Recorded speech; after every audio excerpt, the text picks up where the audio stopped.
G'day, welcome to another episode of Forbes Forum. Daryl here today, and my special guest is Bill Cahill. Is that the way I say it? Bill Cahill? Sounds a bit posh, mate. Right. but I just say Carl. That's right. Okay, Bill Cahill. Look at this. Can you believe it? We're the same colours, and this is why I'm going with Bill. Nah, just joking there. I've known Bill for a while. I've met him up at Rumours, and we had some citizenship awards up there, and I'd see Bill at the end and say, "How's your day, Bill?" He goes, "Some challenging times in council today," and I just told him what I thought, and I thought, wow, that's good. We've got a really good independent guy here who is not afraid to speak his mind. So, Bill, this is your third term running for your fourth, isn't it? So, that's correct. Yeah. Welcome. Yeah. And I'm sure the wife said, "Why do you want to do it again?" Or is she just very supportive in the family? No, she didn't ask me. She knows my passion and drive, and right. Okay. And I'm normally very focused with things that I really like doing, and council happens to be that, and it has been for the last 12 years, and I hope at least for another 4 years coming. So. Well, look, I mean, the work I've seen you do over the years, and I helped a friend of mine in the last election, and one of the messages he was giving me, and I think I've repeated this in previous ones, the people out in the outer regions, it's just not Toowoomba. And you are from Highfields yourself, so you're hearing stuff out there. Have you done many kilometres around at the moment to get around and see people? Yes, a lot of kilometres. I think the first letterbox drop I did the first day, I delivered 1,500. Oh, right, okay. Some 1,000 in Highfields, and then another 500 in Yarraman. And I can tell you that hills are steep in Yarraman. Mate, I saw your video, you were actually running. I mean, I've got the little scooter, I zip around and do that, and obviously I've got the gut here, so to pay for that. But your vision, where do you see Toowoomba, the council? We don't know who's going to be on there. There'll be some new faces, there'll be some old faces. But where do you see the vision for the next 4 years for this council that gets remodelled into place?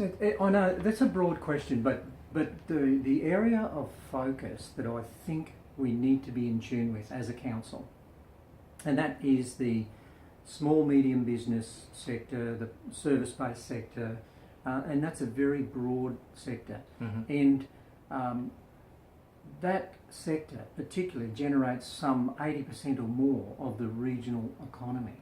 Now that is very, very serious, and there's a lot of low-hanging fruit in that sector, and I think as a council we need to be on the pace there and look at how we can be a catalyst. So I guess part of my vision is to make sure that we are capitalising on what we're already good at, growing that. Like it's easy to focus on your weaknesses, but it gets you nowhere. But if you concentrate on your strengths, and we have some fantastic inventive, ingenuity, all sorts of talents and abilities in this sector right here in this region. And by definition, Toowoomba is a service-based centre. So there is a lot of potential to capitalise in this sector. You know, I've got to say, and this is part of my, I'm not afraid to say what I say, and I've got to say, I think we are a bit out of sync at the moment as a council. I really do.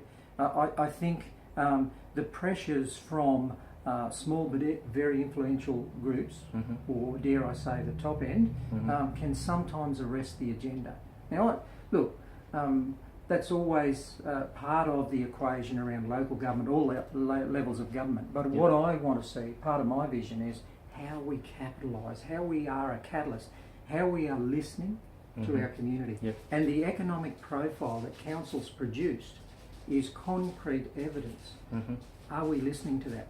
Are we actually being a support and a catalyst, as a council should be, to its community? And I mean, that's part of my drive. Right, beautiful.